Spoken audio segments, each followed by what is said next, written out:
So Linda, Laura told me that she got the mandala set to you. So we're all ready for next week. That's good. Yeah, have it. Staying in here. Yay. Yay.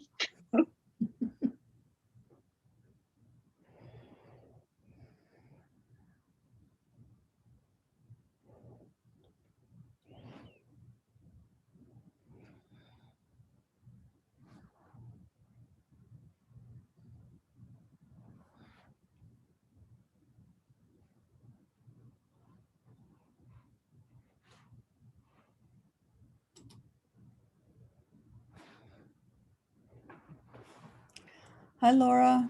Oh, we lost her.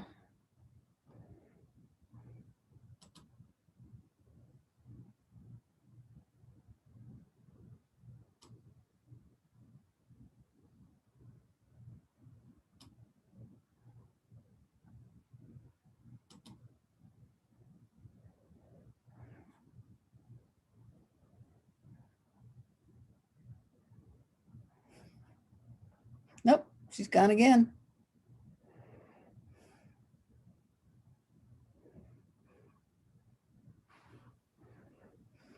There's two of Virginia also. Yeah, I know. I saw that.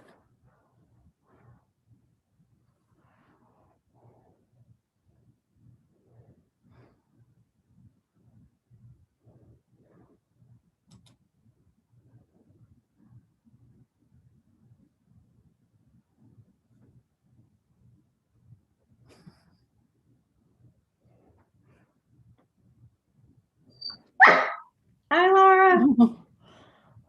We kept you for more than a second.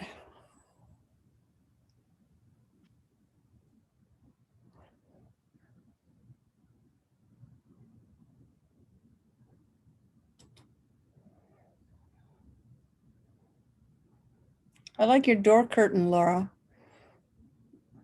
It's very nice. Thank you. It's a Kadampa shop. Ah, I was Yeah. thinking you must have gotten it on your pilgrimage with Venerable Rabina. No, I got it there at Kadampa. There you go. Yeah. Hey, Robbie. Hey, Jill. How are you guys? Evening.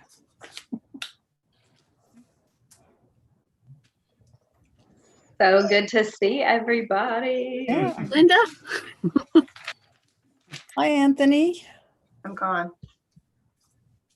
The heck?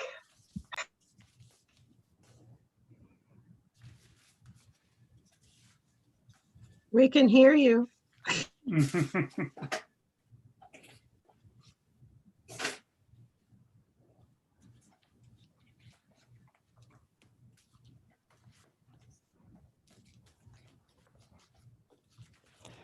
And Don is here.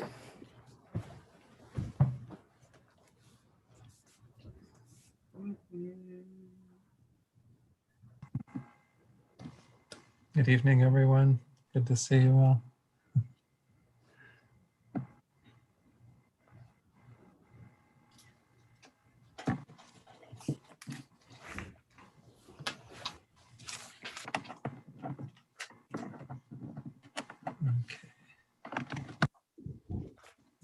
Got my microphone hooked up. Can everybody hear me? It's okay? Yeah.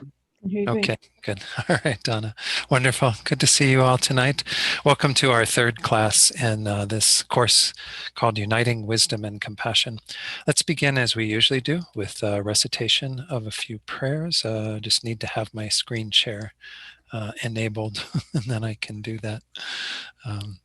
And after the prayers, we'll do a short meditation, reflecting a little bit on what we talked about towards the end of last week in terms of bodhicitta having these two sort of objects or main orientations, one towards the beings that we want to benefit, and of course the other towards our own enlightenment, so we can do that. Still, I'm not able to share the prayers. Let's see. Don, I feel to make you a co-host, which would help a lot if I would do that, wouldn't it? That would do the trick, I think. Sleep at the wheel. That's all right. We all have a lot on our plates these days, so. All right. Now you should. Okay, I'm there. Wonderful. Thank you so much, Donna. All right, let's go ahead and recite this praise to Shakyamuni Buddha 3 times. To the founder, the endowed transcendent destroyer, the one gone beyond, the foe destroyer, the completely perfected, fully awakened being, perfect in knowledge and in good conduct, Sugata, knower of the world, supreme guide of human beings to be tamed, teacher of gods and human beings, to you, the completely and fully awakened one, the endowed transcendent destroyer, the glorious conqueror, the subduer from the Shakya clan, I prostrate, make offerings, and go for refuge. To the founder, the endowed transcendent destroyer, the one gone beyond, the foe destroyer, the completely perfected, fully awakened being, perfect in knowledge and in good conduct, Sugata, knower of the world, supreme guide of human beings to be tamed, teacher of gods and human beings, to you, the completely and fully awakened one, the endowed transcendent destroyer, the glorious conqueror, the subduer from the Shakya clan, I prostrate, make offerings, and go for refuge.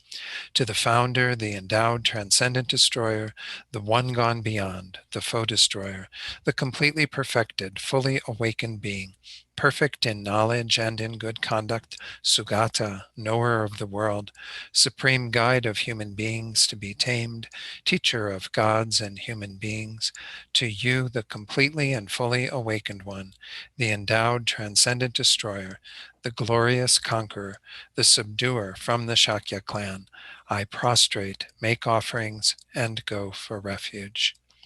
We do the short mandala offering, making this vast, pure offering that we're visualizing. So we can receive the blessings of all the holy beings and become just like them. This ground, anointed with perfume, strewn with flowers, adorned with Mount Meru, 4 continents, the sun and the moon.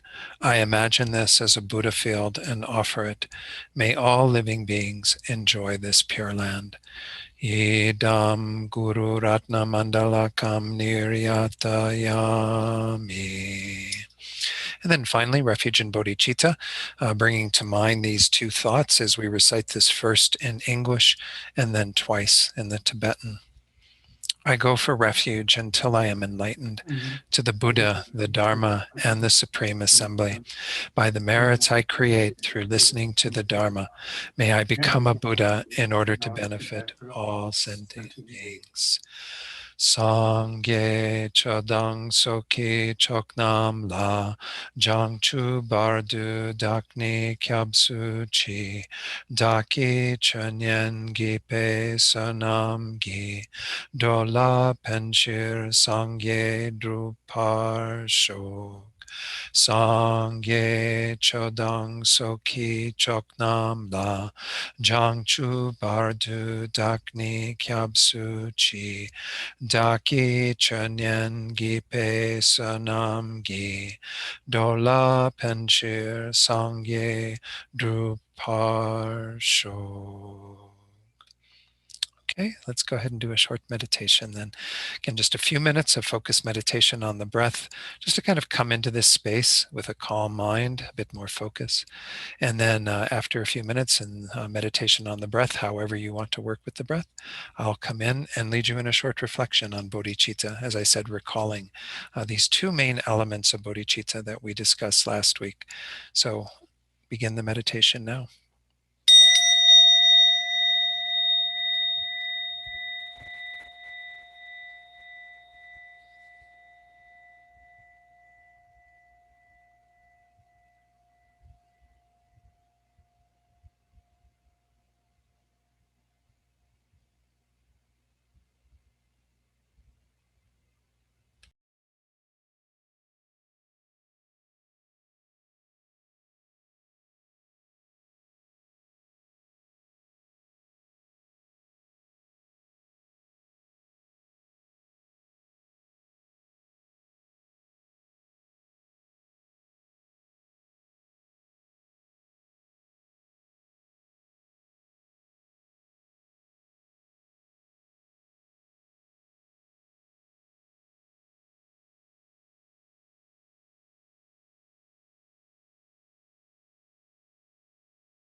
So now let's set our motivation. And in last week's class, we spoke again to this idea of bodhicitta having two objects, two aspirations. The object of intent is the wish to benefit all beings, to enact their welfare, to bring them to the complete fulfillment of their potential. And the second object, the object of attainment, is that we have to accomplish our own Buddhahood in order to do that. So let's begin by looking at the object of intent, because this is really central to bodhicitta, and it's of course rooted in compassion, the main topic that we're discussing in this course. So to reflect and generate compassion, for sentient beings, let's use the Four Noble Truths, which we commemorated the Buddha's teaching of those Four Noble Truths just yesterday.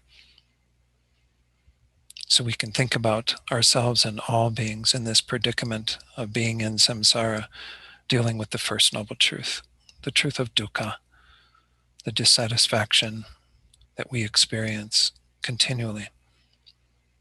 It arises in the form of pain, difficulties at times, but it also arises in terms of the changeability of even our pleasant experiences.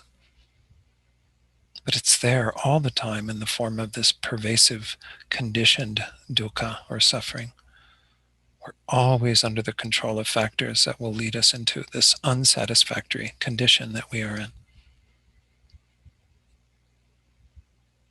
And the second noble truth, the causes of this are within beings themselves.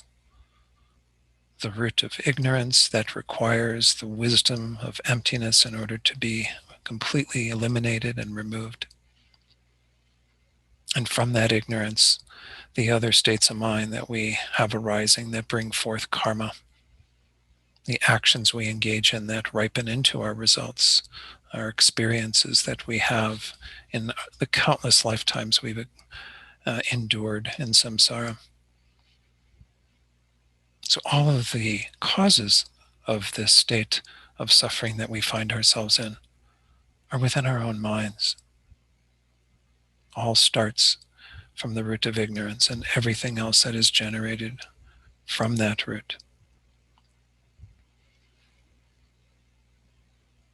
So thinking about other beings in that same situation that you yourself are in, experiencing samsara under the control of these causes, recognize the two other noble truths, that it doesn't have to be this way. There can be a complete cessation, an end to our own suffering and the suffering of others, and all the causes of suffering removed completely.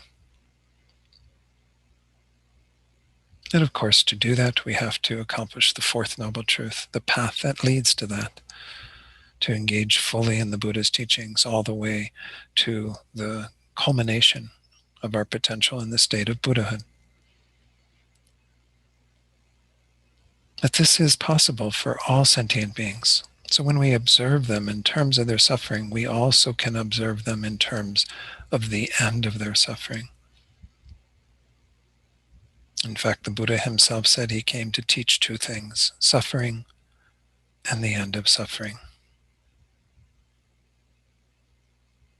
So within that awareness, generate compassion, the compassionate wish, first of all, of how wonderful it would be if these beings were free from all that suffering, all the causes of suffering.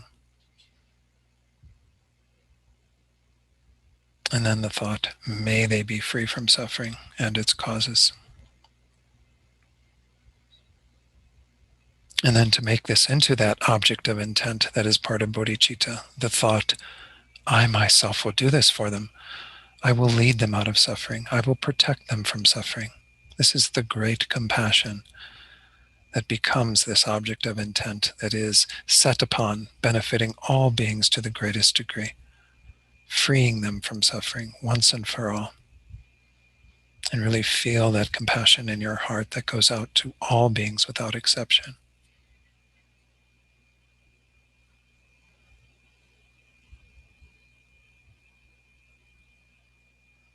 And then to combine it with the object of attainment, we simply have to ask ourselves the question, Well, can I do this right now? Can I benefit beings to that degree? Or do I need to become more capable? And this is where we come to the conclusion that without attaining our own enlightenment, we won't be able to benefit others to that degree. We can't even benefit ourselves. So we generate the mind that is intent upon achieving our own enlightenment, so we then can be dedicated fully to helping others to do the same. Both the object of attainment and the object of intent making up the essence of bodhicitta, these two aspirations. And just bring that very deeply into your heart, so everything we do tonight becomes a cause for the results of our own enlightenment, and moreover the enlightenment of each and every single sentient being.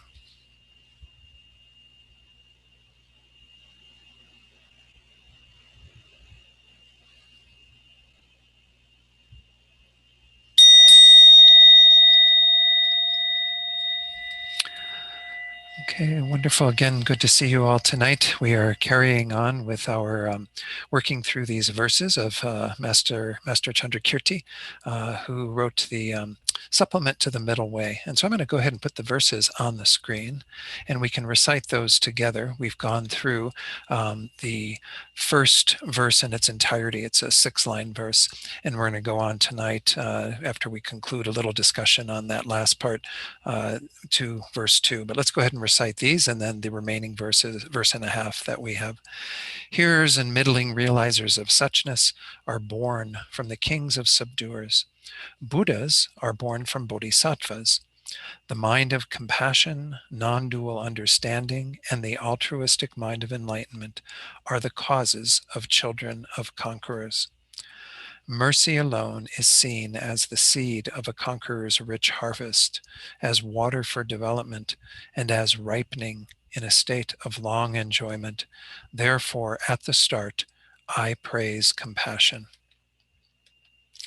Homage to that compassion for migrators who are powerless like a bucket traveling in a well, through initially adhering to a self, an I, and then generating attachment for things. This is mine. Homage to that compassion for migrators seen as evanescent and empty of inherent existence, like a moon in rippling water. Whoops. Anyway, that's the verses that we are looking at in this course, to this whole idea of uniting our compassion with wisdom, with the wisdom teachings of the Buddha that tell us the predicament that we ourselves and others are in, as well as, again, the various ways that we are distorting reality, not seeing things correctly. So this is what we're going to continue examining tonight. We've been working with these verses using Lama Tsongkhapa's commentary on Master Chandrakirti's text. So, well, first of all, let me go back to this. This was handout 2. And again, this is where we're at in terms of understanding. We just read the verses pertaining to this, but that started off by saying these Hinayana, or fundamental vehicle practitioners, the hearers and solitary realizers, or middling realizers as they're often called, these arise from Buddhas, the kings of subduers. Well, where do Buddhas come from? Buddhas come from bodhisattvas. Where do bodhisattvas come from? They come from the 3 practices, the causes of a bodhisattva. The mind of great compassion, as we're seeing, is the root of those 3. The other 2 come from that. Non-dual awareness and the altruistic mind of enlightenment, or bodhicitta. So we'll continue looking at these and get a little bit more explanation behind what each of these mean. But we're working with, again, Lama Tsongkhapa's commentary that's called Illumination of the Thought. And we're on specifically page 8, I believe. Yeah. So we were about midway through, almost exactly halfway through this page, assigning these 3 practices, ones we just looked at: great compassion, non-dual understanding, and then the bodhicitta, the altruistic mind of enlightenment, as the causes of bodhisattvas, is the system of Nagarjuna's precious garland. Remember, Nagarjuna is the person who wrote the text that Chandrakirti is commenting on, in a sense, supplementing Nagarjuna's fundamental wisdom. But this is another text he wrote, a very wonderful text called Precious Garland. He says there, if you and the world wish to gain the highest enlightenment, its roots are: 1, an altruistic aspiration to enlightenment, firm like Mount Meru, the king of mountains. Secondly, compassion reaching in all directions, the great compassion that we're mostly discussing here. And third, the wisdom which relies not on duality. So it says this passage indicates that these three are the roots of enlightenment, but does not explicitly show that these are the roots of a bodhisattva. However, since root means beginning, the beginning point from which other things arise, Nagarjuna is indicating the three main causes of the beginning of a bodhisattva. And thus it can be known from the context that these are the main causes of bodhisattvas. So remember, I pointed this out last week, this chart that I have made available to you that comes from the when our studies in the master's program kind of puts together the Mahayana path. Over on the left-hand side is before one even enters the path formally. These three main causes, they give rise to a novice bodhisattva, a bodhisattva who enters into the path of accumulation. Once one enters that path, that consciousness, you are a bodhisattva because you have uncontrived bodhicitta at that point, a higher level of the altruistic mind of enlightenment that is with us all the time, that is pervading our sort of being. And then we go on through the remaining paths, the path of preparation, path of seeing, path of meditation, and then achieving the path of no more learning on the far right there, the state of Buddhahood. But again, these are the causes, as Lama Tsongkhapa is saying, of a bodhisattva.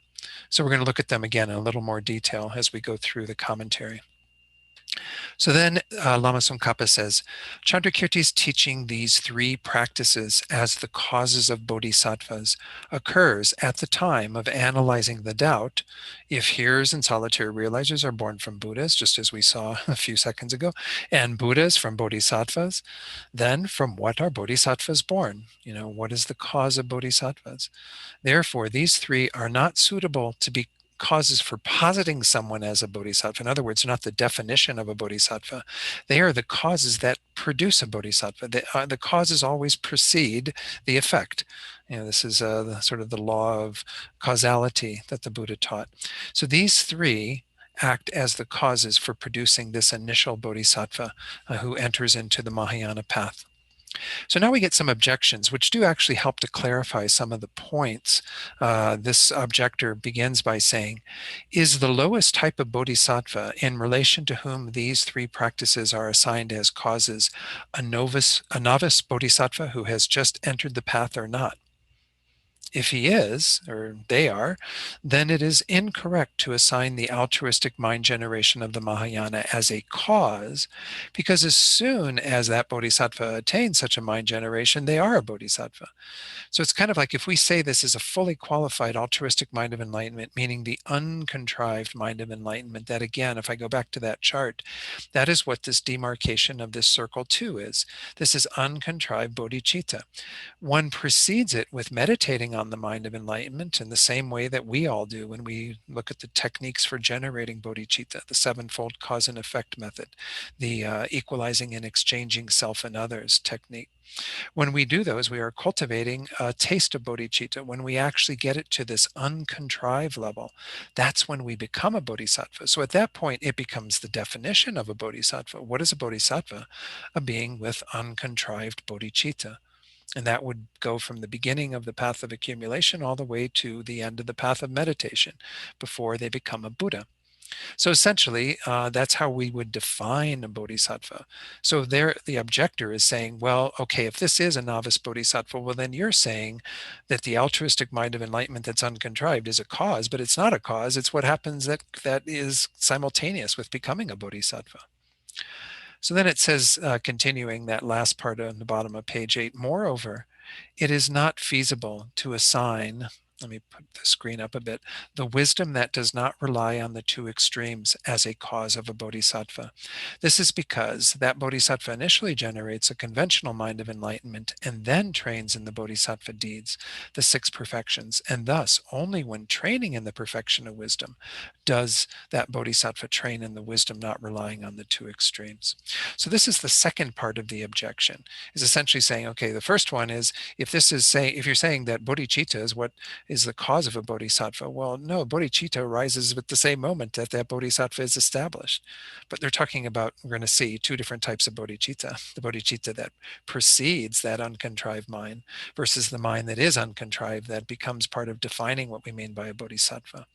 But then secondly, the objector raises some issues with this initial novice bodhisattva having the wisdom that is free from the two extremes. Because when we generally talk about wisdom free from the two extremes, that's non-dual.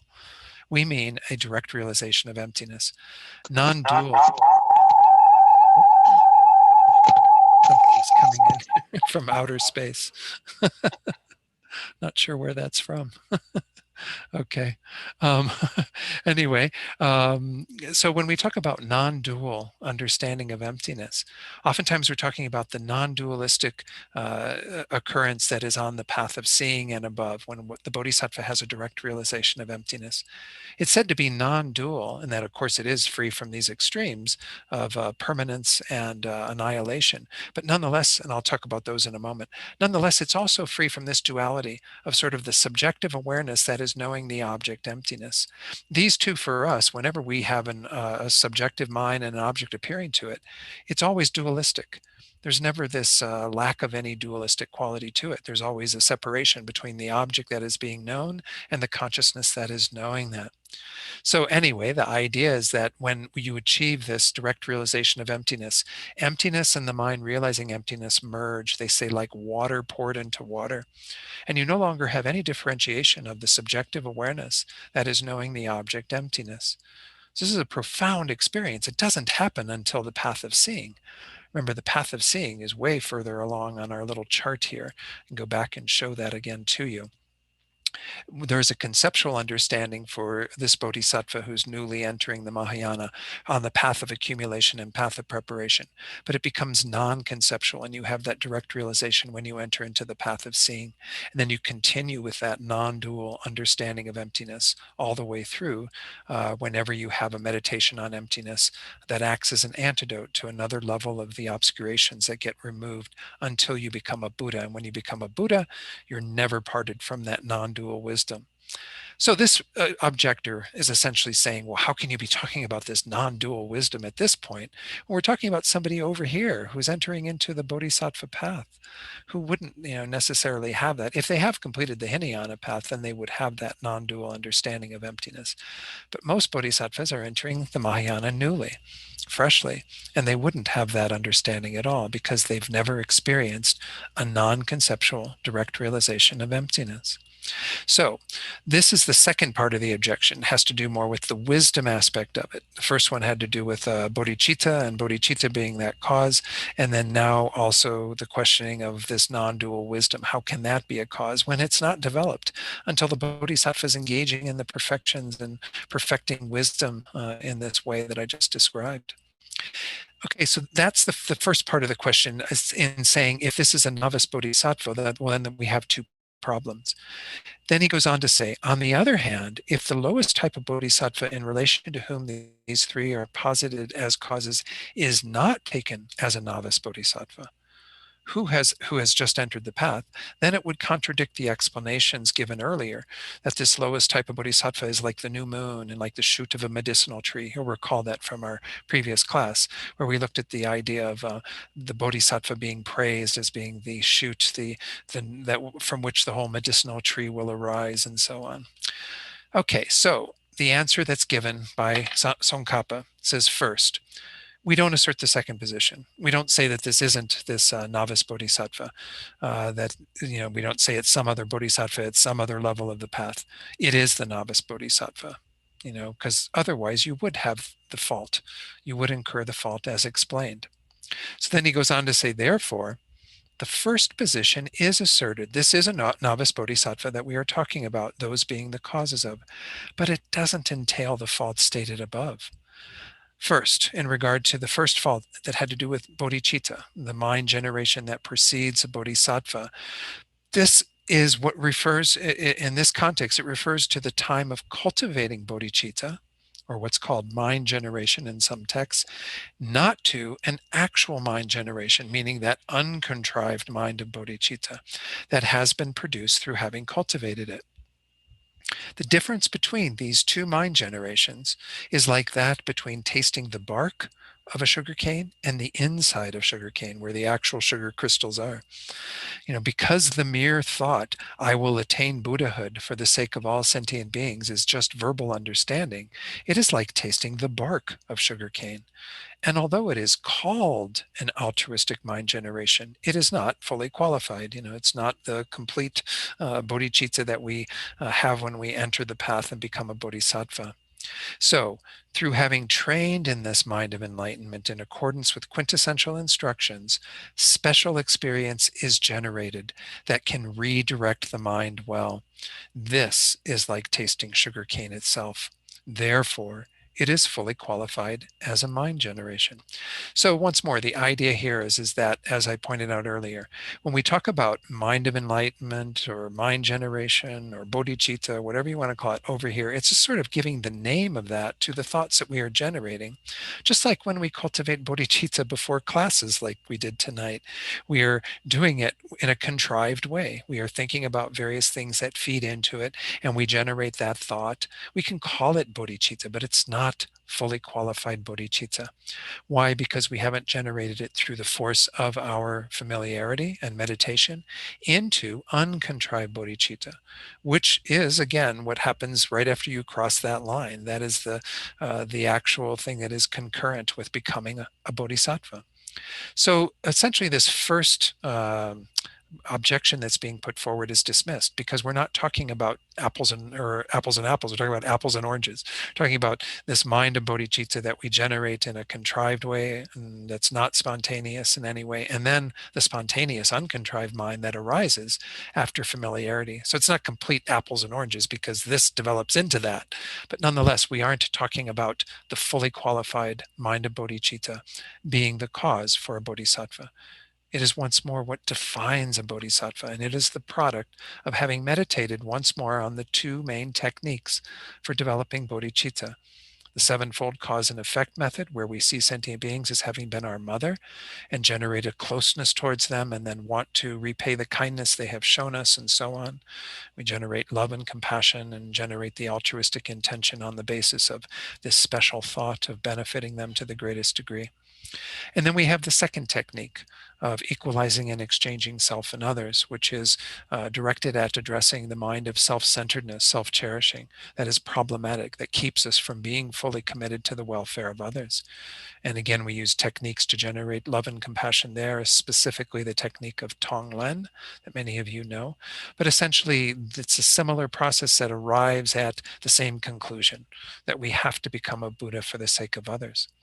So all the work that all of you do right now in generating bodhicitta and everything that precedes bodhicitta, the mind of great compassion that is the focus of this course, all of that contributes to that kind of crossing the threshold and becoming a bodhisattva when you generate that uncontrived bodhicitta.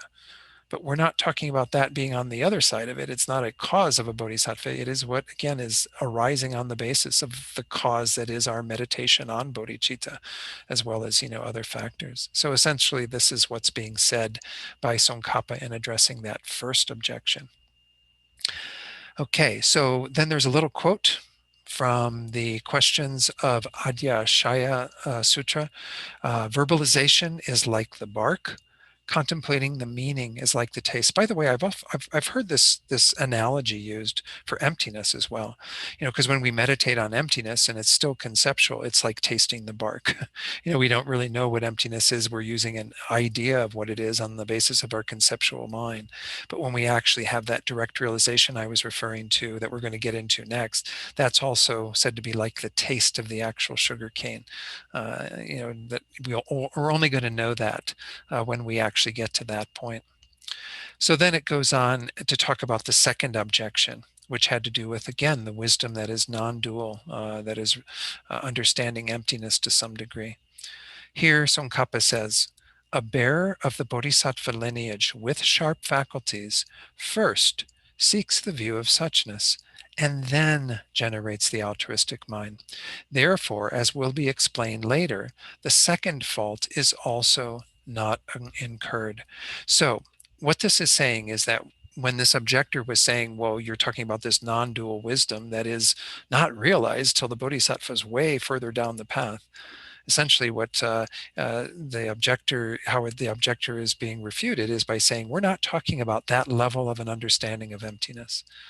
What has to occur, though, for those who are sharp faculty, and by sharp faculty we mean sort of bodhisattvas who are or bodhisattva wannabes, who are sort of grounded in reason. They look at it from the point of view of, first, they generate a great compassion because they see the suffering of the world. But they, secondly, have to examine whether it is possible to attain enlightenment in order to benefit those beings. So before they generate bodhicitta, they go into an investigation of emptiness to see if the means is actually there to accomplish enlightenment, to remove all of the obscurations that keep us from being a Buddha. And by virtue of that, we have confidence that we can actually accomplish what bodhicitta is intent upon. Remember, it's got the object of intent of benefiting all beings, the object of attainment, which is having one's own enlightenment. In order to do that, we have to have some confidence that that's actually attainable. So those bodhisattvas who are a bit more sharp faculty, who aren't solely entering the path on the basis of faith, do an investigation into emptiness, to want to know that there's some validity to those teachings, that that reasoning will lead to an understanding of the nature of reality that will undermine our own ignorance, our own obscurations, and thereby help us to become a Buddha and aid others in that process. So the whole idea here is that this wisdom that is talked about as non-dual isn't that direct realization. It is the investigation into emptiness at a conceptual level that precedes entering the path. It precedes generating this bodhicitta that is uncontrived. So let's look at what Tsongkhapa says in the next paragraph that goes into a little bit more of what we mean by this non-dual understanding. Because I think we know what great compassion is. We know what altruistic intention, bodhicitta, is. This term might be the most one that requires a little more investigation. Non-dual understanding, he says, does not refer to the absence of that dualistic appearance of object and subject, which occurs later on the path of seeing. I mentioned that a short while ago. That experience, when you directly realize emptiness, is not what's being talked about here. Chandrakirti's commentary explains it as wisdom free from the two extremes. Thus, it is not contradictory for it to occur prior to becoming a bodhisattva. Okay, so what do we mean by these two extremes? Most of you have heard this teaching before, but it's good to go into it again. When we talk about the middle way, which is this view that we are examining in Chandrakirti's text that he goes into great lengths later in chapter 6 when he analyzes the perfection of wisdom, he's talking about this middle way that is between these two extremes. On the one hand, we have the extreme that we have fallen into since beginningless time. The extreme of, it's often called permanence, or a sort of eternalism, a holding to the essence of things as if they existed inherently. So this is, again, the error that we've been making since beginningless time, that we've need to start questioning and examining and overcoming through the wisdom realizing emptiness, to move away from that. The problem sometimes is when we begin to move away from that through examining emptiness, we fall into the other extreme. The other extreme is the extreme of annihilation, a sort of nihilistic view, where suddenly when we negate the inherent existence of things, we end up negating the mere existence of things. By virtue of that, everything falls apart. Then there's no karma, there's no rebirth, there's no enlightenment, there's no liberation, there's no path, there's nothing. So when you read something like the Heart Sutra and you hear those sorts of words, there's, no suffering, no origination of suffering, no cessation, no path.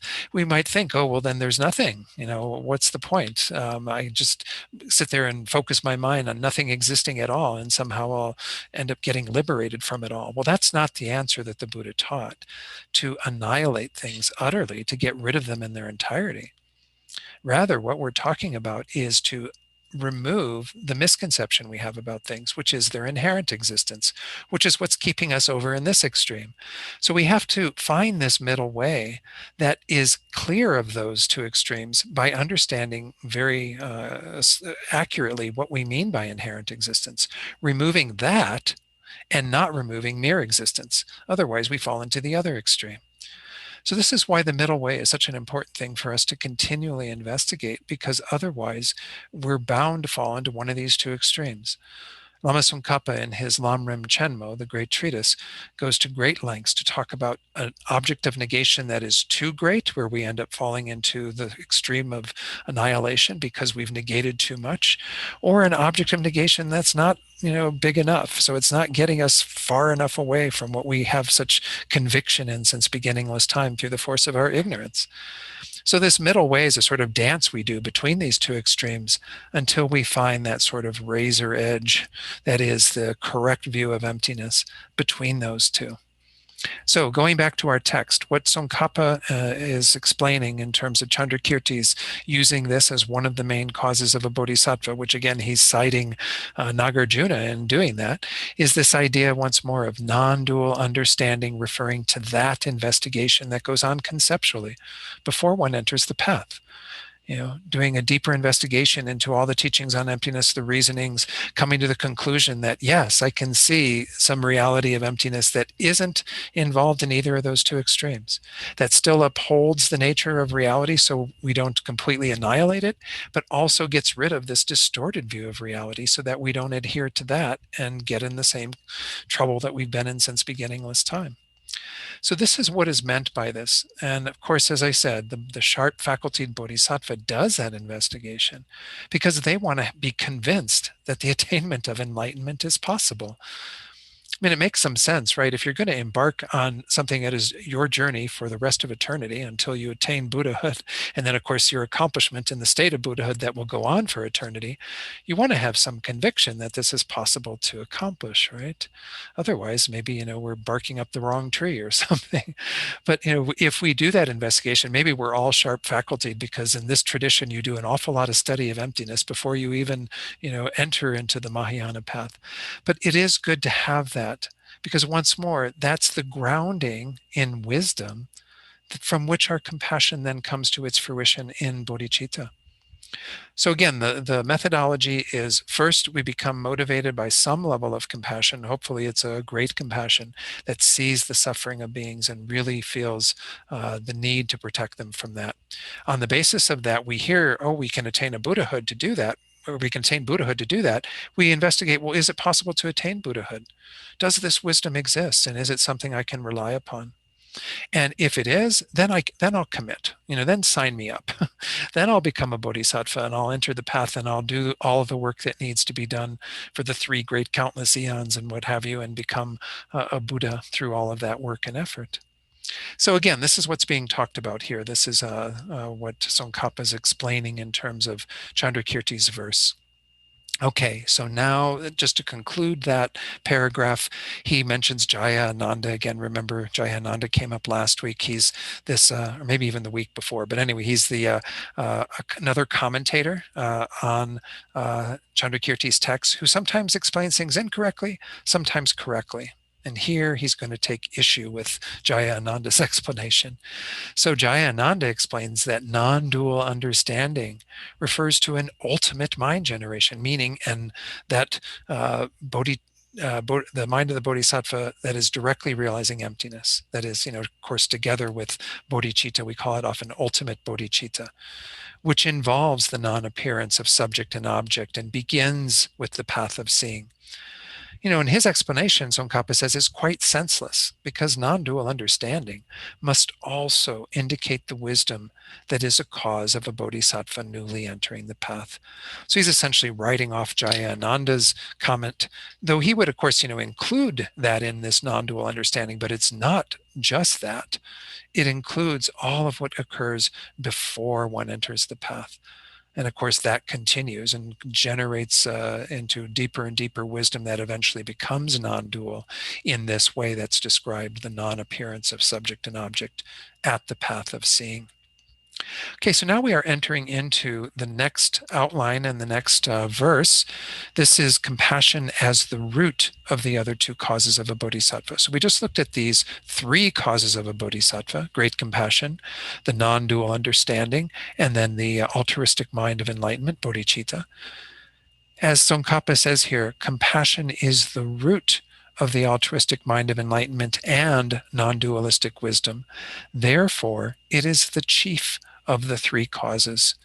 Indicating this in his root text, Chandrakirti says, mercy alone, and mercy again, remember, is the translation given to tsewa, whereas ningje is usually translated as compassion, but they're equivalent terms. They're talking about the compassion that is focused on the suffering of other beings. So mercy alone is seen as the seed of a conqueror's rich harvest, as water for development, and as ripening in a state of long enjoyment.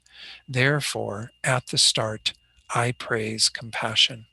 So let's take a look at, where was that? It's here, that second handout, the second side here. I think we went through the top part of that where it talks about those three causes. So this is a little section that, again, we're looking at the importance of compassion in the three times. So among the three causes of a bodhisattva, great compassion is singled out as the main cause. Why? Because it is important at the three times. So let's just go through this really briefly on this chart, and then we'll go back to the text. In the beginning, this compassion is said to be like a seed. Compassion is important at the beginning, since just like planting the seed of a fruit tree, one must plant the seed of compassion in order to eventually reap the bountiful harvest. So that's the initial cause, the seed of compassion that the shoot of bodhicitta arises from. Then, in terms of the middle, it is said to be like water that moistens and helps that seed to develop. It's important in the middle, since just as one must continually moisten the fruit plant with water, so too must that shoot of bodhicitta be moistened with compassion. If it is not moistened again and again with the water of compassion, the accumulation of the two collections, the collection of merit or method and the collection of wisdom, will not occur. And there may even be degeneration of bodhicitta, especially at the very beginning of the path, when the bodhisattva is still a novice bodhisattva and their bodhicitta is not so strong. So that's the importance of compassion in the middle. In the end, it's like the actual state of ripening. Compassion is important at the end, since just like the state of ripening of a fruit tree, that then becomes a source of great enjoyment and resources for others. The culmination of great compassion is found within the final results of Buddhahood. If one lacks compassion at the end, one will not be a source of enjoyment and use by sentient beings as long as psychic existence exists. So this is, again, just speaking to compassion playing a key role throughout our entire path. This is once more why Chandrakirti is praising compassion at the beginning of this text. At the beginning, it's the seed. In the middle, it's like the water that moistens the seed. In the end, it's like the fruit that is from the ripening of that whole process. And of course, it's not to say that compassion can be absent in that final result, because the bodhisattva cannot become a Buddha without having generated all this compassion. When you become a Buddha, your compassion is no longer even conceptual. You just act from that place of compassion. So it's not saying that compassion can be absent in the state of Buddhahood, unlike the two other places where it can be absent, and therefore the bodhisattva doesn't begin their process because there's no seed of compassion. And then also they don't continue their process because it's not moistened through the water of compassion. But rather at the end, the compassion is there, but it's just highlighting how important it is that it's there. Buddha is dedicated to the welfare of all beings for eternity. There's nothing, again, that they have to do any further to generate the activities of enlightening those beings, benefiting them, teaching the Dharma to them, and so on.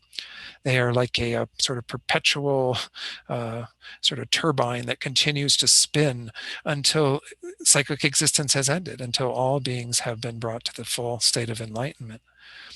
They don't need to think about compassion, generate compassion to strengthen any of their activities. Their very activities are compassion.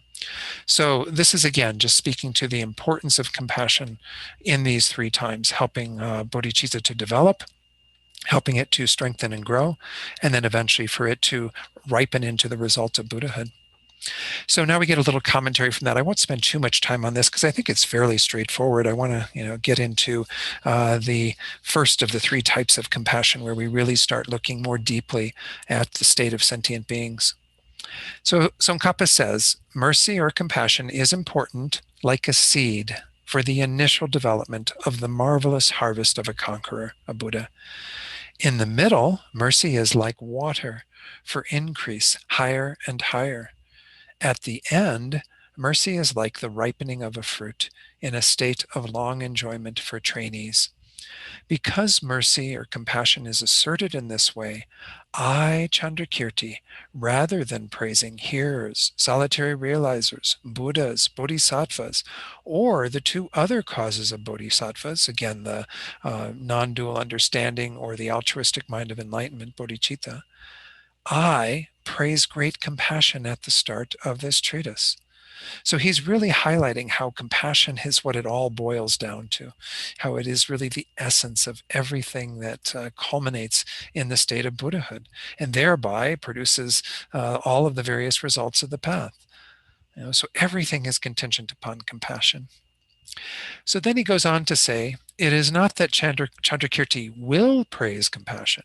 The immediately preceding indication of its importance in the beginning, middle, and end with respect to growing the harvest of a conqueror is the praise. Remember, he says that at the very end of it. He says, therefore, at the start, I praise compassion. This isn't, like saying he's going to praise compassion. He praises compassion. This is who he is or what he is paying homage to, rather than any of these other beings. He is bringing compassion to the forefront and saying, this is exactly what we need to really be in awe of and pay homage to, because without compassion, none of these other results arise. So then it says, mercy alone or compassion alone indicates that unlike the three different examples of importance, which were the seed, the water, and the ripeness at the beginning, middle, and end, respectively, for an external harvest, only compassion is important in the beginning, middle, and end for the harvest of a conqueror. Now, it's not denying that there are other causes involved in this. I mean, attaining enlightenment involves myriad causes and conditions, right? You don't just have one thing that ripens into Buddhahood, but compassion is being singled out here as something that plays a key role at the beginning. That is like a seed, in the middle, that is like the water, and at the end, that's like the fruition. But it's not that there's three different things involved here. It's the same thing. Compassion alone, compassion only, that plays this key role through all three stages of the Bodhisattva's development. Beginning, middle, and end. So it's just once more focusing on the centrality of compassion and the importance of compassion in all three times. Now he goes into a more detailed explanation of each of these. So the way that compassion's importance in the beginning is like a seed is this. Those who have great compassion generate a mind that observes their object of intent, the welfare of others, with the thought, in order to protect all suffering sentient beings pained by misery, I will relieve them from the suffering of psychic existence and definitely establish them in Buddhahood. So seeing that the ability to do this depends upon their own attainment of Buddhahood, they definitely generate a mind observing enlightenment with the thought, for their sake then, I will definitely attain highest enlightenment. Again, that's the object of attainment. So it begins with the object of intent, with great compassion that sees that these beings are suffering and we want to free them from that misery. But we generate the object of intent because we recognize that it's contingent upon our own attainment of Buddhahood for us to accomplish that. So then he goes on to say, because they understand that such a promise cannot be fulfilled if the practices of giving and so forth, illustrated in Chandrakirti's commentary by non-dualistic wisdom, are forsaken, they definitely engage in these practices, the chief of which is wisdom. So while wisdom is singled out, non-dualistic wisdom or non-dual understanding, we can say implicitly all the other practices of the Bodhisattva are involved in that. But essentially, we don't generate those, to a greater degree until after we have bodhicitta. But even before the path, you don't generate that wisdom that understands emptiness absent of the compassion that wants to benefit others, has that object of intent. Okay, so then it says, therefore, let me pull the screen up a little bit more so it's a little bit further up. Therefore, the seed of all Buddha's qualities is great compassion. This is the first, the compassion at the beginning. So referring to this, Nagarjuna says in his Precious Garland, Who with intelligence would deride deeds motivated by compassion and the stainless wisdom as is taught in the Mahayana? Nagarjuna says that all the meanings of the Mahayana are contained within the three general practices induced by bodhicitta, the altruistic mind of enlightenment that is preceded by compassion, and the particular practice of wisdom free from the stains of conceiving the two extremes. But essentially, he's singling out compassion, the deeds motivated by compassion. This is where all of it arises from. Without that compassion, we don't seek out the wisdom and all the other perfections. We don't even generate bodhicitta without great compassion. Okay, I'll have a little bit more and then we'll take our mid-class break. The importance of compassion in the middle is similar to water. For although the seed of compassion initially grows into the shoot of bodhicitta, an altruistic mind of enlightenment, if later it is not moistened again and again with the water of compassion, one will not amass the two extensive collections, again, the collection of merit and the collection of wisdom, that serve as the causes of the fruit, Buddhahood.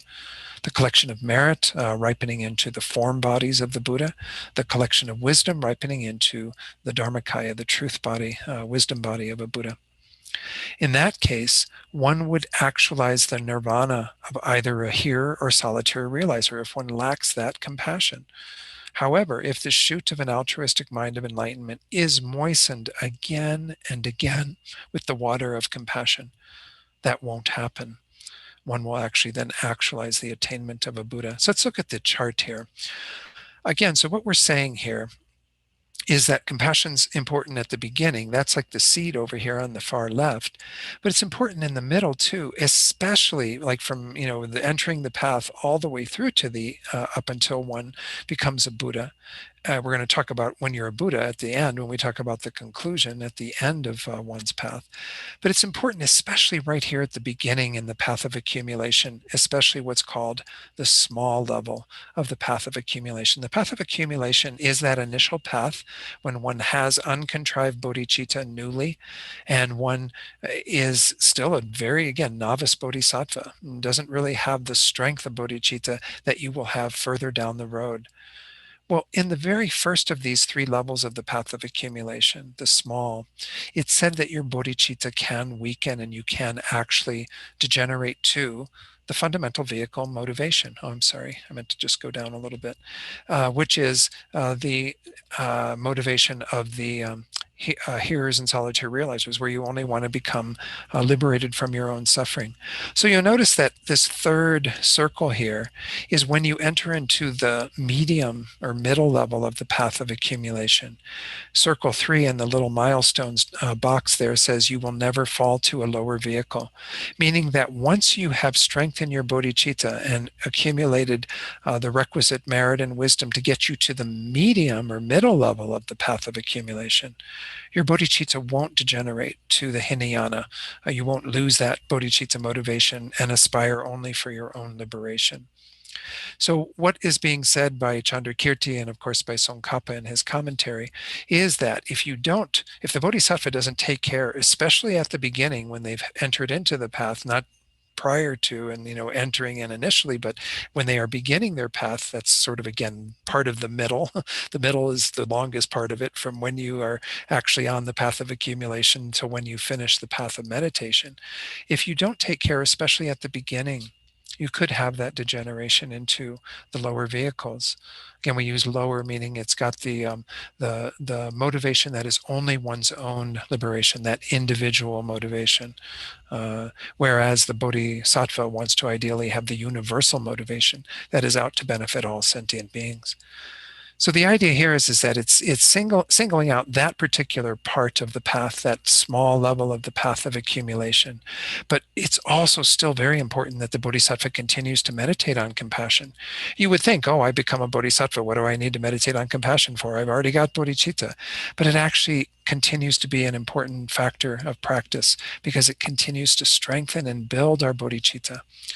There actually are said to be 22 similes for the various levels of bodhicitta as one enters the path and then eventually when one becomes a Buddha. But essentially that mind continues to grow and develop. And what causes it to grow and develop is compassion that we continually are bringing to mind and kind of infusing into our motivations, our actions, what have you.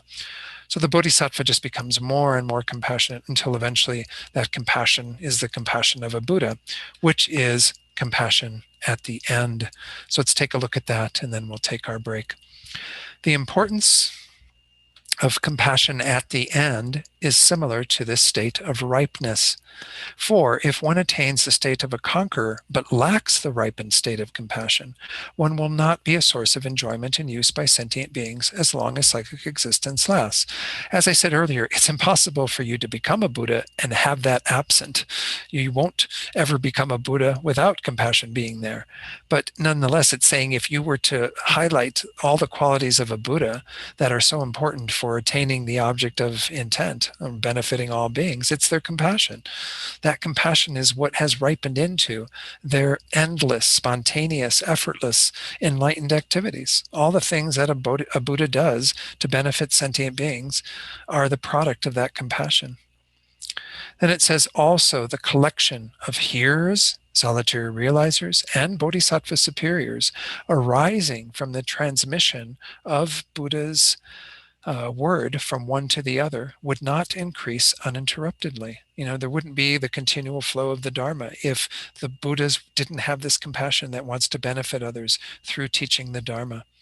However, when great compassion operates continually at Buddhahood, the opposite occurs. So again, this is the whole idea that when you become a Buddha, that compassion is this, perpetually generating enlightening activities for the benefit of all beings. That compassion takes that form. Remember, Buddhahood is often described in terms of being like the sun shining. Of course, we know that our own sun at some point will extinguish, will explode. There won't be any sun in this solar system any longer. But the sun of the Buddha will be there for eternity until all beings are free from their state of unenlightened existence. And so they are just shining out the rays continually of enlightened activity.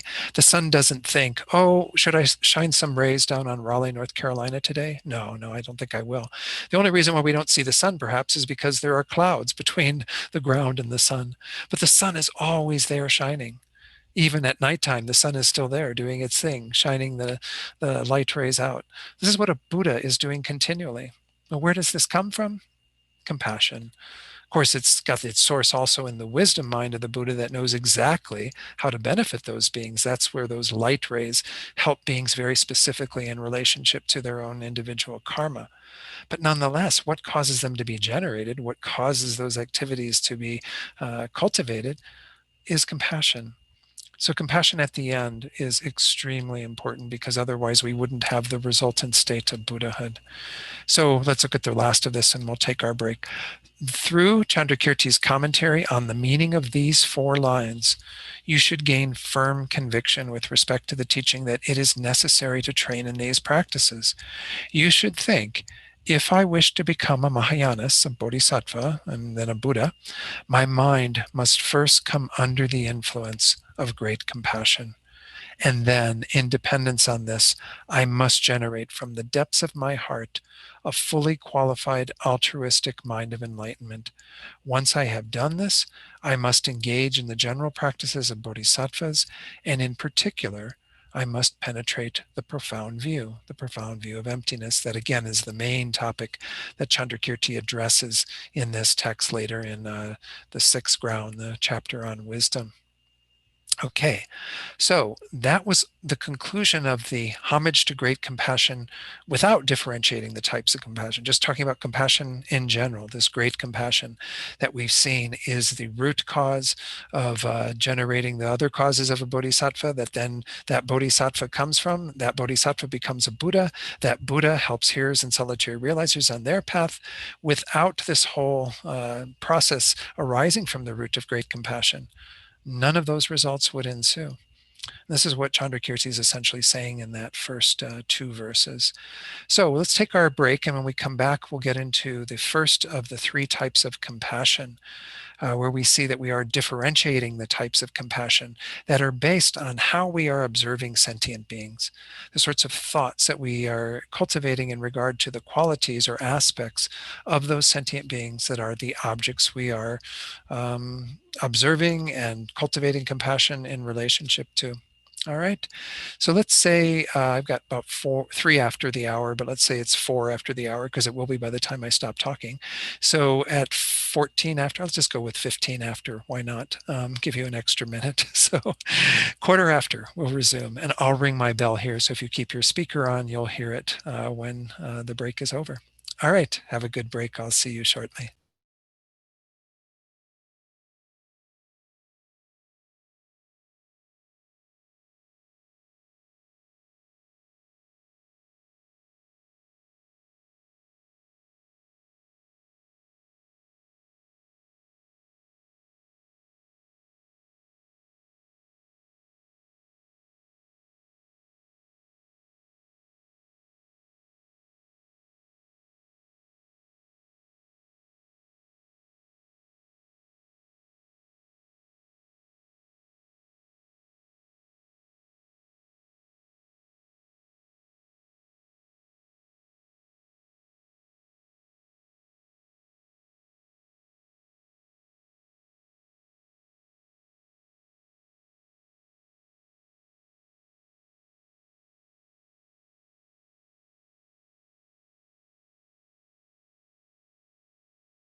Okay, welcome back. In the Zoom room, I've put a meditation in the chat box that I put together on the basis of, I'll mention the source of that in a moment. But anyway, I'll talk about that shortly. But I just wanted to make sure people know that that is out there and you can download it from the chat box if you'd like a copy of that yourself. It's a meditation on the 3 types of compassion that we're going to be going into next. I thought I would open it up to questions at this point. Normally I do that at the very end of the class, but since we're at the end of a section, ready to start a new section, maybe better to see if there are any questions that anyone has from what I've covered so far, all the way up to this point through the last 2 sessions as well as tonight. Any questions or comments, criticisms? I'm open to whatever. Okay. Okay, so again, this next part is a really important part because this is where, when I came up with the title for this course, Uniting Wisdom and Compassion, this is the idea behind it, is that we really want to be able to inform our compassion with more insight. One of the books that has some reference to these teachings is actually a wonderful little book called How to See Yourself as You Really Are, His Holiness the Dalai Lama with Jeffrey Hopkins. At the very tail end of this book that's mostly about emptiness, he brings in this particular part of the homage from Chandrakirti and essentially talks about these 3 types of compassion. So I just want to read the little paragraph that is the beginning of that section. This is page 201 of How to See Yourself as You Really Are. Even though it is necessary in the beginning to have a strong will in order to develop love and compassion, will is not sufficient to develop these altruistic attitudes limitlessly. It is important to join the practice of love and compassion with the practice of insight. Even if you seek to help someone out of concern, without insight, you cannot be very clear about what benefit will come of your efforts. A combination is needed, a good human heart as well as a good human brain. With these working together, we can achieve a lot. And this is often how we talk about these sort of 2 aspects of the path, our wisdom aspect as well as our sort of method, compassion aspect. Is one is very heart-based, the other very head-based, but we need both. If we have a compassion that is generated to this degree where we really feel for the suffering that other beings are going through, but maybe we don't clearly understand the causes of that suffering, or we don't understand how to address those causes, or we don't understand even the deeper sources of error that sentient beings are making that contribute to that, we're going to be very ineffective in actually helping them to be free from that suffering. Of course, everything that is generated in terms of these 3 types of compassion feeds into the resultant state of Buddhahood, where we have that compassion and wisdom, perfected, brought to their culmination in terms of the state of Buddhahood. But until we get there, we have to feed both sides of it. If we simply feed the compassion side and we really just get so moved by the suffering of others, but we don't accompany it with the wisdom perspective, we're never going to achieve the state where we can truly benefit those beings. So our bodhicitta is very much contingent upon that. And once more, if we look at the 2 aspects of bodhicitta, the object of intent is our compassion piece, right? To benefit all sentient beings. The object of attainment is the wisdom piece, to develop our own minds fully so that we then know exactly how to benefit others. But even in our situation now, before we're a Buddha, we have to be able to understand clearly why it is that sentient beings are suffering, how it is that we can begin to help them, what it is that will help ourselves and others to achieve even more peace while we are in samsara, and of course eventually attaining liberation and enlightenment. So this is the whole idea behind it. Now, as we look at these 3, let me give you a little preview of what these 3 essentially are. The first one is sometimes called, compassion observing sentient beings. Jeffrey Hopkins, the other book that I'm going to be quoting from and that I've used as a source for the meditation that's in the chat box. And yes, it can be uploaded with the other documents for this class, so anyone can have access to it. It was originally published as this book, Cultivating Compassion by Jeffrey Hopkins, but know that I think this was a smaller publishing house, and it was turned over over to Snow Lion Publications that many of you know. And there it was published with a different title. It's called A Truthful Heart. Both of those titles are in that file at the very end. I give credit to Jeffrey Hopkins and those sources in terms of my putting together that meditation. But essentially what we have is the initial form of compassion that we are generating as the first of the three types is observing sentient beings through the lens of them being qualified by their suffering. But not just, again, at a very cursory level, an understanding of everything that is involved with their suffering. So we bring in a lot of different teachings that most of you have come across here and there, the 12 links of dependent arising, the various realms of existence, what have you. And we put into a very composite view of how it is that sentient beings are suffering. Because right now our compassion is somewhat limited.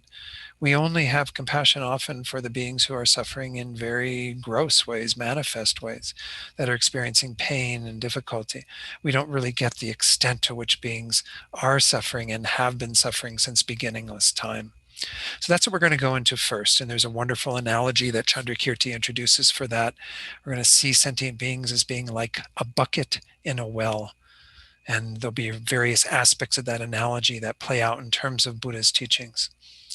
The second type of compassion is where we begin to see sentient beings through the lens of understanding their impermanence. Here, they're not qualified by their suffering, because that's the first one, but rather by their impermanence, the fleeting nature of those beings. Which, of course, the biggest problem is that sentient beings are clinging to themselves as not being impermanent, holding on to some view of permanence and eternal kind of existence, and never wanting to think about themselves going out of existence. This is why death is so frightening for so many people, is because we cling to something permanent about our being. This permanence that, of course, is belied by the reality of things constantly changing momentarily, every moment, changing within that, and then grosser levels of change that happen when we experience death and so on. But sentient beings cling to the opposite of that. Instead of recognizing their own impermanence, they cling to the opposite, thinking that they are somehow permanent, unchanging. The third of the three types of compassion is where we recognize sentient beings as being qualified by their emptiness of inherent existence. The fact that although sentient beings cling to the opposite there, thinking they exist intrinsically, substantially, in reality, we could even say, because our view of reality is so tainted by that mistaken idea, sentient beings don't have that existence at all. They lack that. So in a sense, what we're talking about here is, because even when we go back to the first one, and by the way, I'll talk about the analogy that's used for the other two. It's a similar analogy, just with two different kind of aspects of it. The first one, when we talk about sentient beings qualified by their suffering, well, most beings are not aware of the extent to which they have been involved in samsara and experiencing dukkha, right? When you first encountered the Buddha's teachings, I doubt very much that you had this idea that you had been experiencing samsara since beginningless time and all the various levels of suffering and what have you.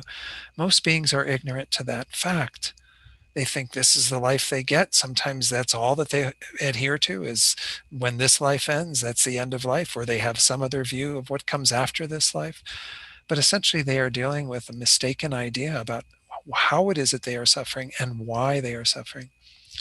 With regard to the second type of compassion, they're also, as I said, mistakenly thinking things are permanent, especially themselves, unchanging, when in reality, they are changing every moment.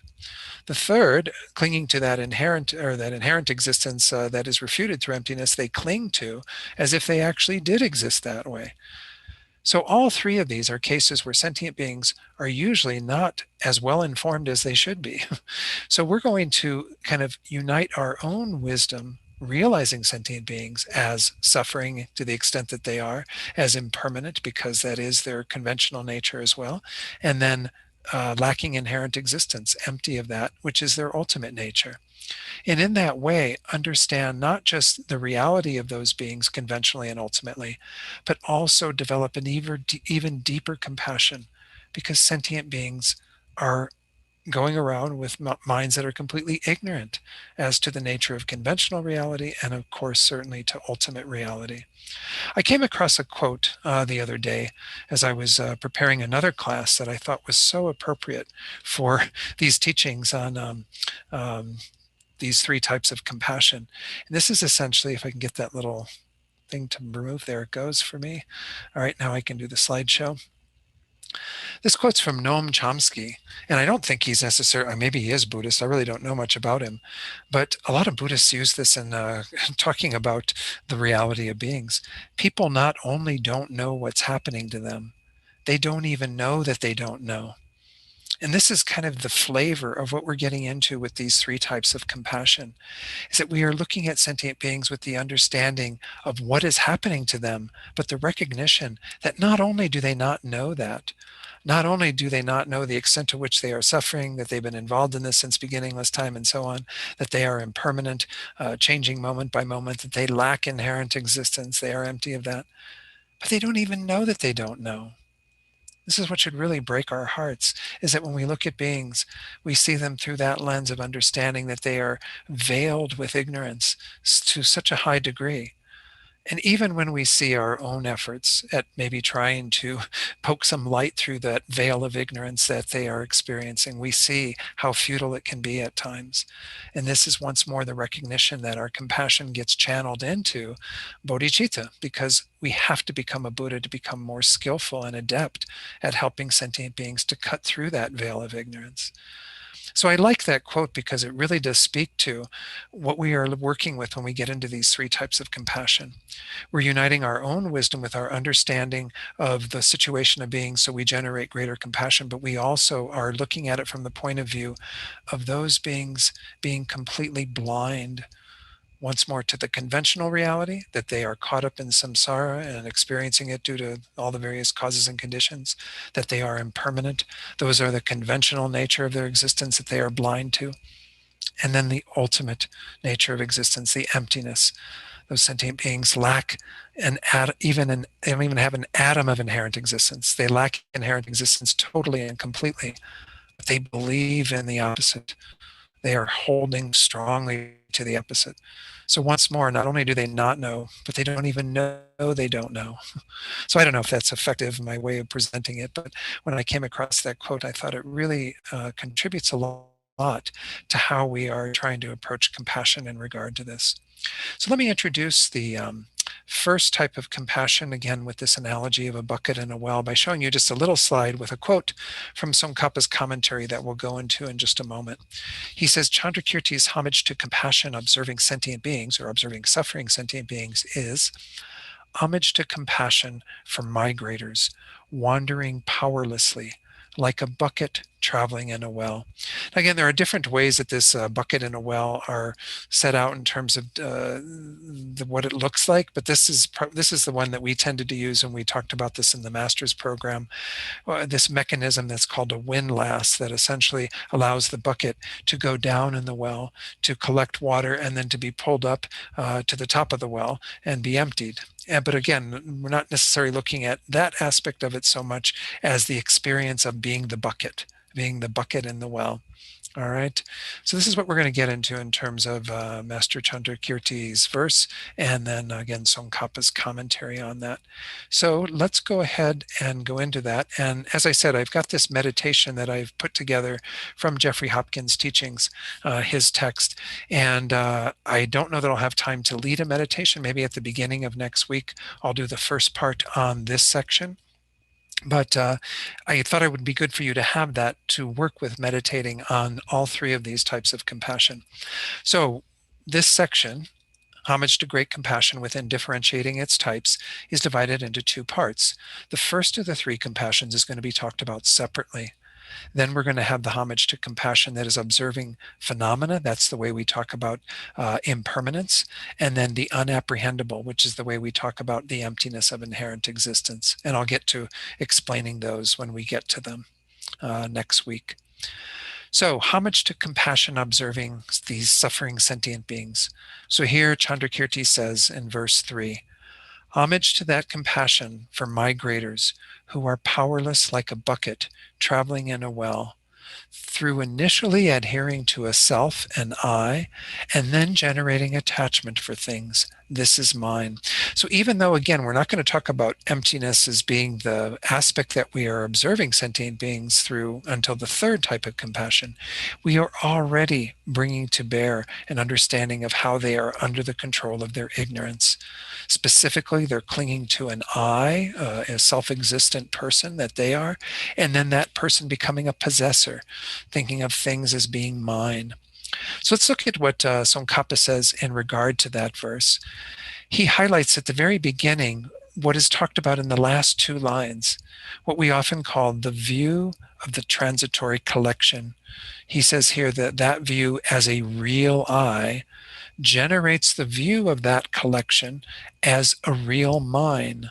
Therefore, these sentient beings initially, prior to the view of the transitory adhering to real mine, adhere to an I as a truth. The view of the transitory apprehending a real I thinks that the self, which does not inherently exist, does so.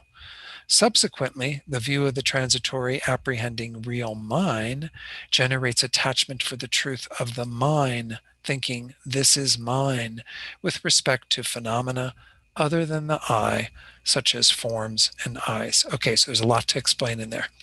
Let me take it off screen and talk first about what we mean by this view of the transitory collection. Those of you who have studied any of the Madhyamika sort of classes, or even in minds and mental factors, you'll have heard of this particular view. It's one of what are called the 5 afflicted views.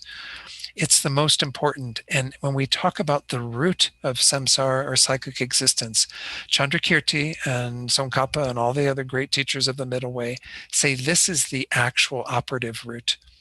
Because although we say that ignorance grasping at inherent existence is what's keeping us bound in samsara, it is specifically the ignorance grasping at this I, this person that we think is so real, that we are continually invested in lifetime after lifetime after lifetime. And then that I becomes a possessor. It's not just a simple thought of there being a real I here. That I gets involved in things. It gets involved in the collection, the transitory collection itself. By transitory collection, when we say the view of the transitory collection, we're essentially talking about what are often called the 5 aggregates, but they can be narrowed down into 2 main things. The first aggregate, form, is our body, and the other 4, which are feeling, discrimination, compositional factors, and consciousness, those 4 we can lump together as mind. So essentially we have body and mind. The mind-body complex, this collection of stuff, this aggregation of stuff, is the basis for a person. If you have a person, you are positing that there is a mind there, and you're positing that there is a body, some form of some type. Even in what's called the formless realm, there's always some very subtle wind energy that's together with the body, or with the mind, they say.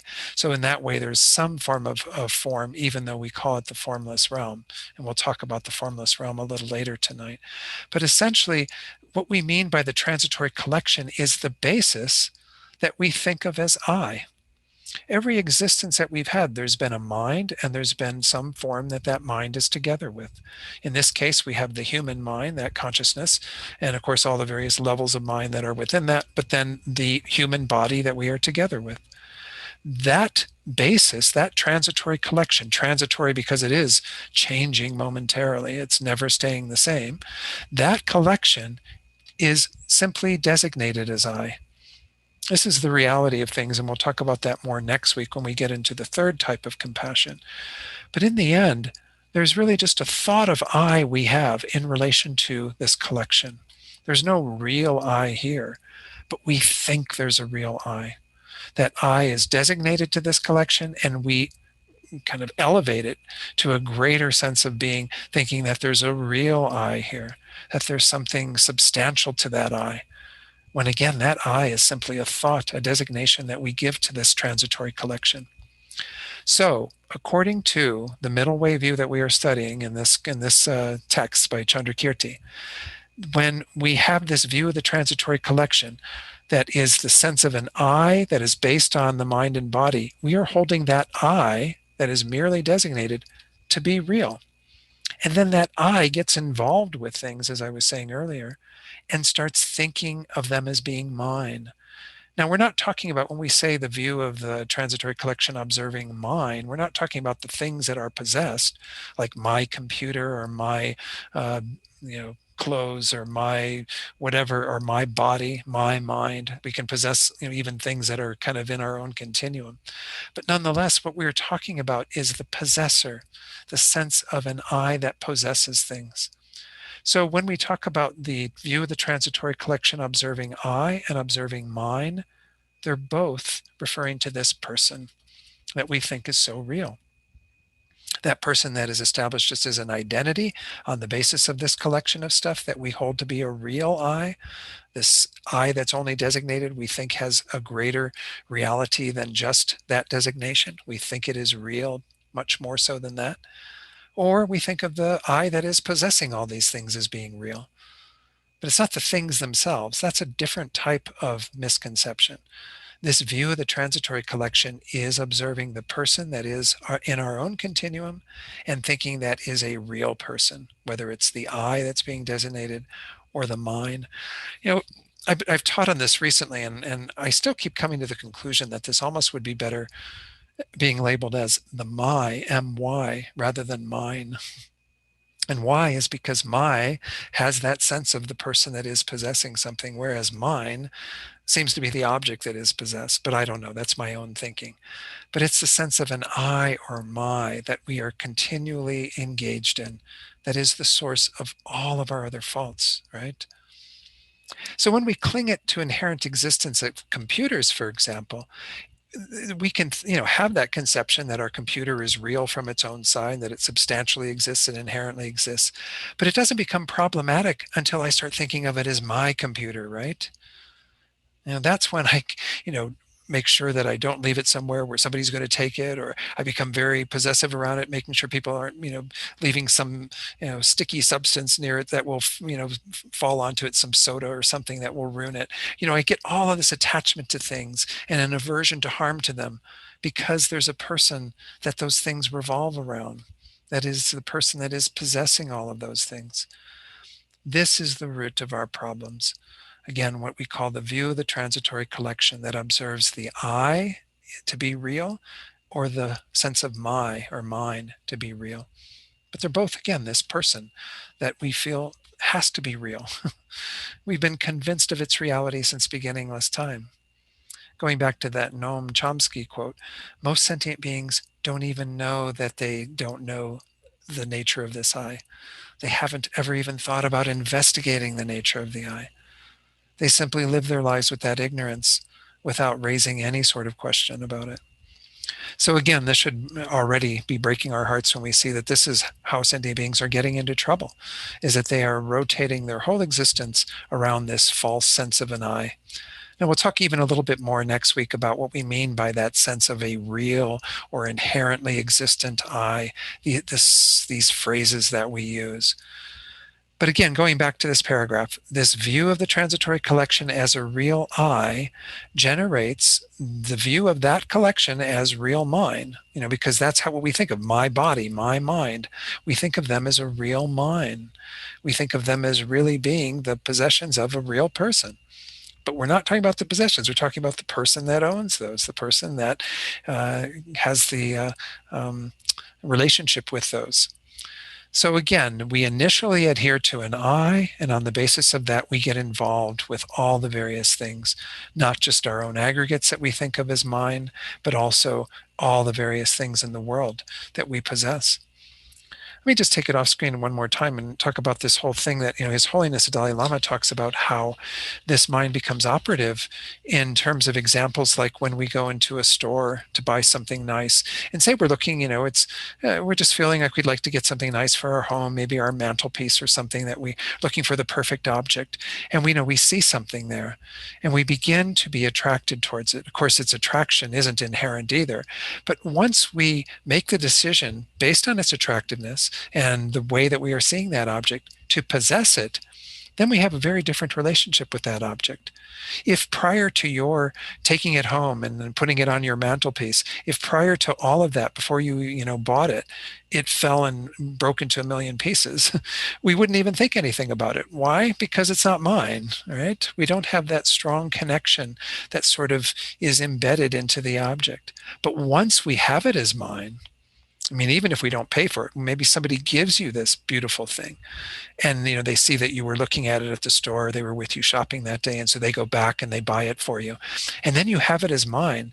Well, then if you put it on your mantelpiece and the cat knocks it off the mantelpiece, well, then you get really upset, right? Because it was mine.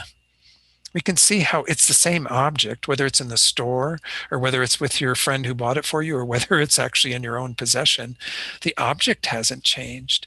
It's your relationship to these objects that has changed. So this is the way the view of the transitory collection works. It first grasps at the sense of I. From that place of that I, we start thinking of these various things as mine. That I becomes a possessor. And then that I gets bent out of shape when things threaten that thing we own, whatever it is, so that we then have anger and aversion rising. And of course, that's based on our attachment, our grasping at it. These two modes that we are continually involved in, of the attachment and then the aversion to anything that threatens that attachment, this is all rooted in that strong clinging to this sense of I and that I as a possessor. So maybe I've said enough about it, but I think, again, a lot of you have had exposure to this idea, but if you haven't, maybe it takes a little while to kind of get our heads around that. So again, this is going back to the verse. This was the two lines at the bottom there, through initially adhering to a self, an I, and then generating attachment for things. This is mine. So this is kind of a qualification we're putting on these beings in this verse, but we're mostly trying to understand the whole process by which they are suffering. So this is going to come into play shortly when we look at this bucket analogy. Okay, so that was the phrase at the top of the screen there. That's what I shared on the screen, the PowerPoint slide with you with the little picture of the man at the well. Chandrakirti's homage to compassion observing sentient beings is homage to compassion for migrators, wandering powerlessly like a bucket, traveling in a well. So the question arises, in what way are migrators similar to a bucket in a well? The answer is that sentient beings are the bearers of similarity, and a bucket in a well is the object of similarity, both having 6 features, such as being tied. Okay, so let's look at each of these 6 features. And these are also reiterated on handout number 3. I don't know that I'm going to go through that as well. We'll just see again how it goes with regard to going through these tonight. First, sentient beings, the first feature is that these worldly beings, these sentient beings, are bound very tightly by the rope of contaminated actions and afflictions, karma and delusions or afflictions. In Chandrakirti's commentary, the word these should be applied to the other 5 features as also. So this is just making a reference to Chandrakirti's auto commentary. It's not so important.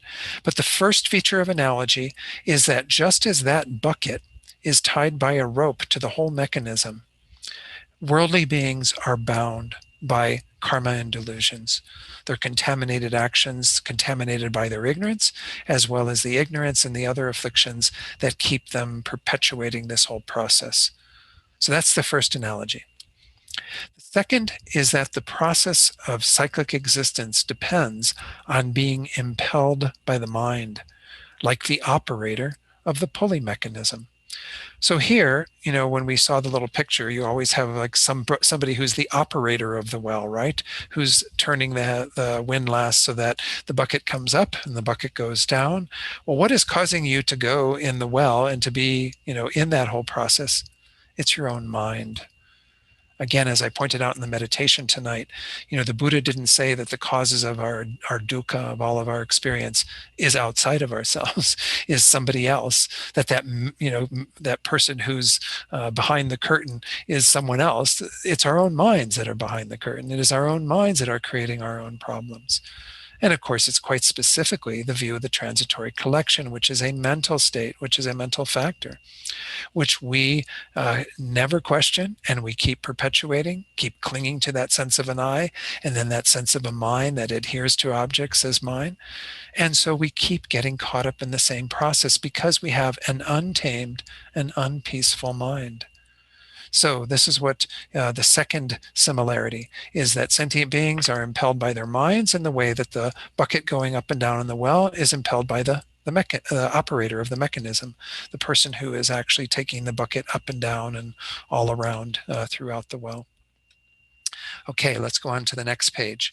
The third similarity is that these sentient beings ceaselessly wander in the great well of cyclic existence, from the peak of cyclic existence, which is up in the fresher air and the light of the top of the well, all the way down to the most torturous hell that is down in the wet, dank, damp bottom of the well. So let's take a look here at the, let's see where I have that. Oh, there we go. This is the 6 analogies or 6 similarities set out here on their handout number 3. This is the various realms of cyclic existence that are being referred to here. Most of you are familiar with these. We have 4 formless realms that are said to be much subtler states. I mentioned formless realms earlier, that even in the formless realm, although it says formless without form, there's still a sort of subtle wind energy that's together with the mind. But these are states that you can develop through meditative concentration, where you refine your awareness to a great degree. And then when you exit a life like this after having done that, you can take rebirth in these realms. It's not really a realm like a place. Your consciousness abides in that state until the karma for that is exhausted, and then you fall from that state. Every one of these realms, from peak of cyclic existence down to the hell realms, and there are many different realms within the hell realms, all of them are temporary states that are conditioned by our karma. When the karma is exhausted for any particular realm, we then take rebirth in another realm based on what karma ripens at the end of that existence. So we have been in every one of these states of existence: the 4 formless realms, the 4 form realms, the 6 desire realms, where we are right now. If we put in one of those little "you are here" arrows, it would be in the human realms, which is the bottom of the upper rebirths. We're in like the worst of the upper rebirths, but it's actually said to be very ideal upper rebirth because the conditions are so conducive to practicing the Dharma. Everything below us are the lower rebirths, the animal realms, the hungry ghosts, the hell realms. And what was being described in that verse, or in that commentary by Tsongkhapa, is the lowest of the hell realms, which is Avicii, the hell of relentless torment, the most torturous hell that exists. All of these are conditioned by our karma. So when we go back to the Tsongkhapa's text, this similarity, beings are ceaselessly wandering, again, not even to their knowledge. They don't know why they go from existence to existence. They don't even know that they don't know why. They don't even question it, because most beings don't even believe there's something beyond this current existence. They wander through all these various states. This peak of cyclic existence, which is the subtlemost state, that is the least amount of suffering, but still conditioned by karma and delusions, all the way down to that most torturous hell, and everything in between. Okay, that's the well. The 4th feature is that these sentient beings naturally and effortlessly go downward to bad migrations, but must be drawn with great exertion upward to happy migrations. So this is the only place where we actually get the reference to what a bucket in a well is doing, right? As I mentioned earlier, usually there's a water at the bottom of the well, and you're sending the bucket down, and due to the force of gravity, it goes down really easily, right? You don't have to put much effort into that. You just unloosen the mechanism, and it goes immediately down to the bottom. But then to pull it up when it's full of water takes much greater effort. So, wonderful point of analogy. For us to descend to the lower realms doesn't take much effort at all. And we just follow our crazy, deluded minds, and we'll create the karma to do that right away. But if we really want to break out of that and get to upper existences that are less suffering, They say, of course, the human realm in general, not for every human being, is a lot less suffering than any of the three lower rebirths. So we essentially can, change our position within the well through the force of the effort we make, but it takes a lot more effort to go up than it does to go down. There's going to be a quote later from the Buddha where he essentially says that the number of beings who are, take rebirth in these upper realms is very small compared to the beings that take rebirth in the lower realms.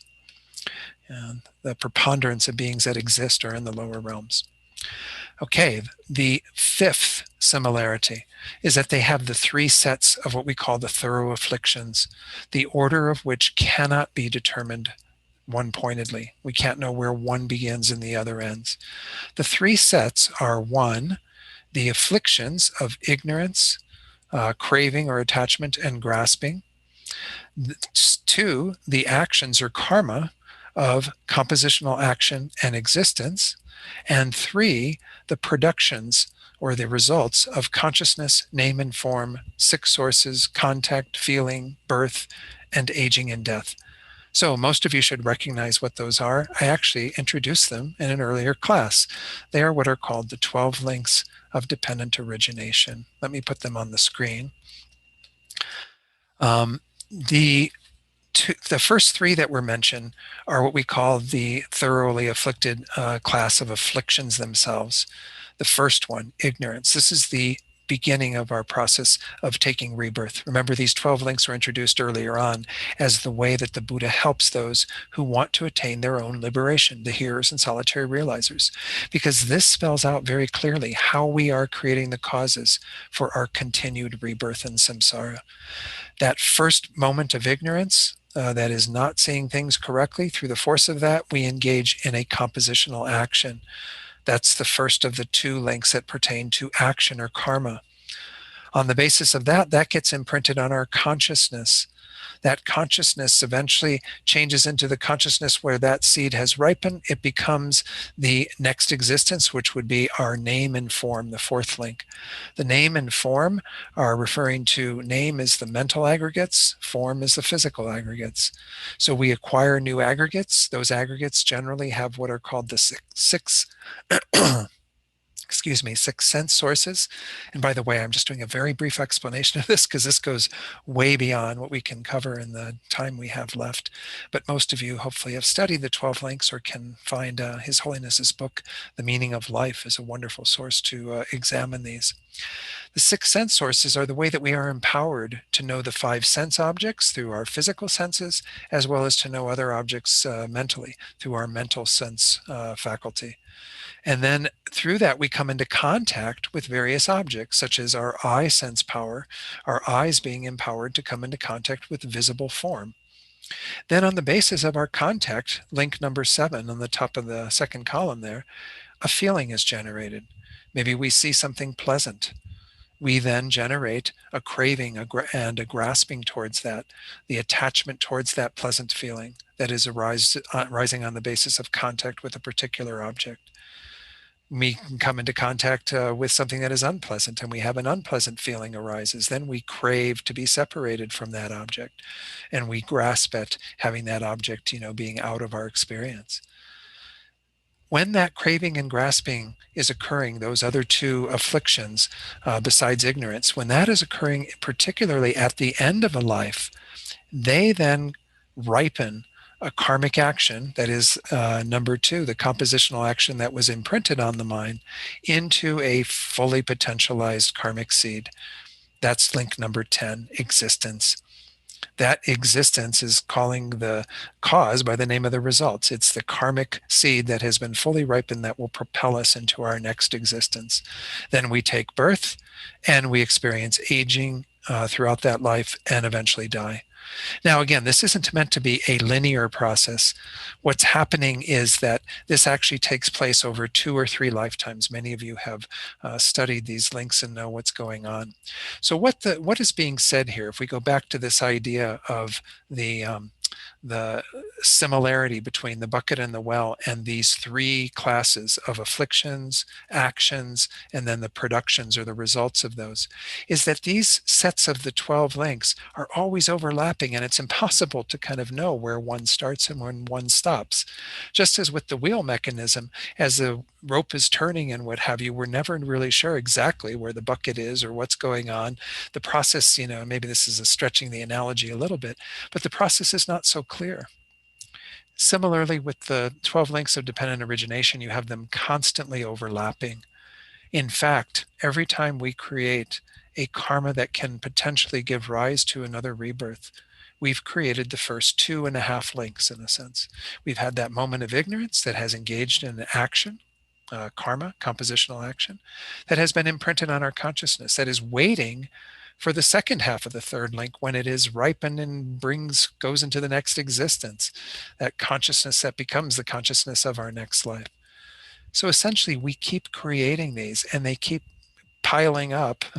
We've had many of them since beginningless time that are still out there waiting. Why? Because only one karma ripens at the end of each life. At the end of this life, through the force of your craving and grasping that occurs as you're going into the death process, you're going to ripen a seed that will propel you into your next existence.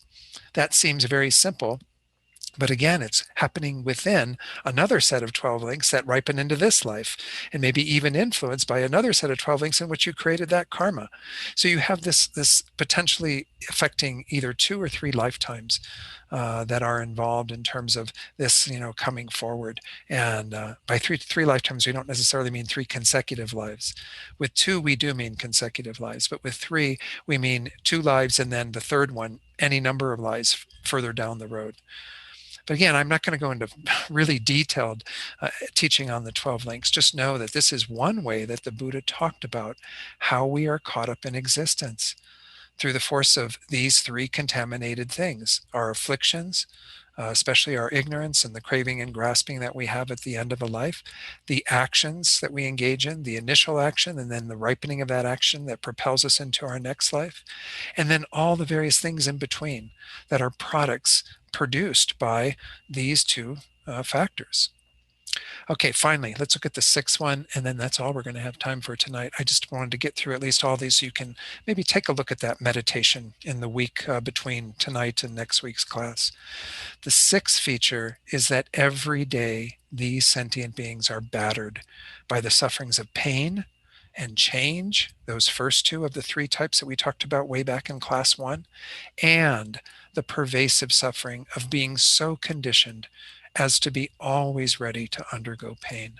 That's the 3rd, the subtlemost type of suffering or dukkha that the Buddha taught. Therefore, these sentient beings do not pass beyond the state of a bucket in a well.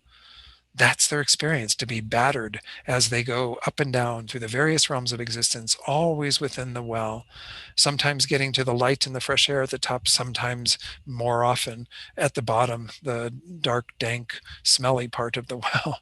And so essentially, this is a wonderful analogy to examine all the various Buddhist teachings that show what is involved in the state of cyclic existence. Okay, so we're going to look at the rest of this text and get into kind of the additional contemplations on this first type of compassion and then the other 2 types of compassion next week.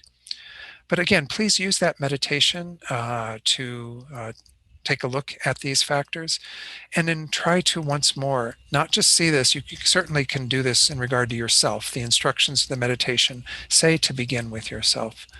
But it's certainly very valuable also to reflect on that in regard to others, especially that person who is the dearest person in your life, maybe a parent, a partner, a child, a pet, whoever it is that you feel is in that role. Maybe use them over the next week as well to have it really break your heart, to cause your compassion to really well up when you see how they are like this bucket in a well. And once more, to have that recollection that not only do they not know that they're like this bucket in the well under the control of all these various factors, they don't even know that they don't know. They don't even have any mind that kind of goes beyond questioning what is really quite evident and manifest to them, at least most beings who haven't had exposure to these sorts of teachings. All right. So, any questions to wrap up tonight? Anything that anyone wants to ask about anything I covered? It's a lot of words. I'm feeling it in my mouth and throat right now. So sorry to give you so many words, but hopefully they were clear words and able to register some meaning. Anyone? Okay. All right. So again, if you can spend some time with that meditation. Oh, you have a question, Virginia? Or I wasn't sure. Ginger? Okay. No. All right. Good. Just checking. Okay, so again, if you could spend some time with the meditation, as I mentioned, if many of you might have these other books, I know some of the books I've mentioned already might not be things you have on your shelf. Most people have How to See Yourself as You Really Are because you might have done Discovering Buddhism, Wisdom of Emptiness module. I tend to use this for that module. But anyway, the very tail end of that, the chapter is called, let me see if I can find it again. I think I took out the little bookmark here. So it's the whole section is part 6, deepening love with insight, deepening our compassion with, insight into the nature of things. Feel free to read ahead on the other 2 types of compassion. I've touched on them briefly already, but we'll go into them in more detail next week and even do a little bit of an investigation into emptiness. Because that's an important part of this class as well, is to not just, allude to emptiness, but actually look at some of the reasonings that help us to gain a deeper appreciation for that reality. So, all right. I think that's all for tonight then. Let's go ahead and do our dedication prayers. Let me pull those up on screen. Where do I have them now? I've got to wait for that. Right in the center there where I couldn't get to them. So the first 2 prayers, the first 4 lines are dedicating all this positive potential for that result of the attainment of our own enlightenment for the benefit of all beings. Once more, both objects, the object of attainment and object of intent, we're making strong prayers that what we've done here tonight become the cause for accomplishing both of those. And then the last 4 lines where we recall bodhicitta, and make this strong wish, this aspiration that bodhicitta be generated very deeply in your own heart, but also in the hearts of all beings. Due to the merits of these virtuous actions, may I quickly attain the state of a Guru Buddha and lead all living beings without exception into that enlightened state. May the supreme jewel bodhicitta that has not arisen arise and grow, and may that which has arisen not diminish, but increase more and more. And we go on to do prayers for our precious teachers.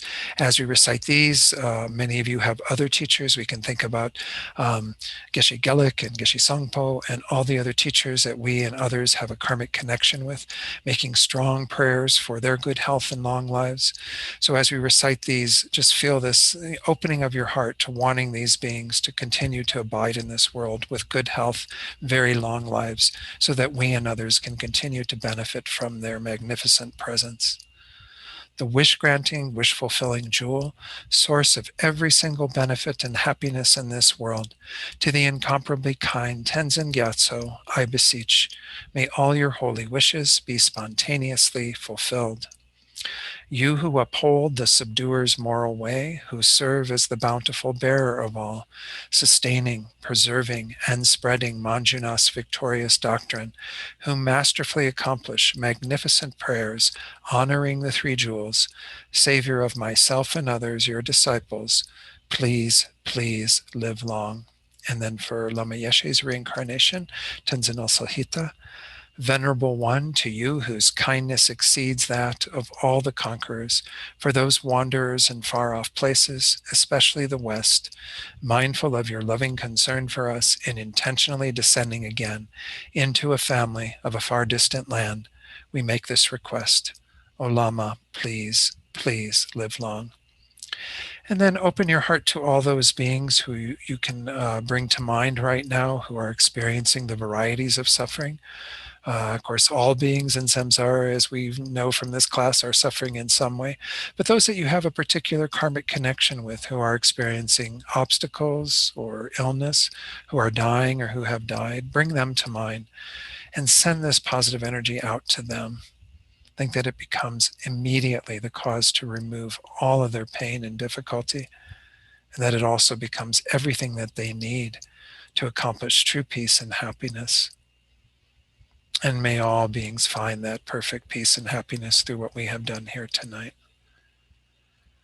Wonderful. Thank you all so much. I'm really enjoying teaching this. It's sad that we're coming down to the last class next week, but I hope it's been of some benefit so far. And next week, again, we'll conclude with those final 2 types of compassion and finish off this first one. But really focusing on this idea of how do we bring those wisdom teachings, especially what we've already looked at tonight, into our event-generating compassion so that we understand even more deeply the predicament that sentient beings are in and generate an even greater wish to benefit them. All right, everyone, have a good week, and I will see you again next Thursday. Thank you again, Don. Oh, you're Thank very you. welcome. Thank you Oh, very you're much. very- Good night. Okay, good Thank night. Thank you. you. Good Bye-bye. night. Thank you. Bye, thank you.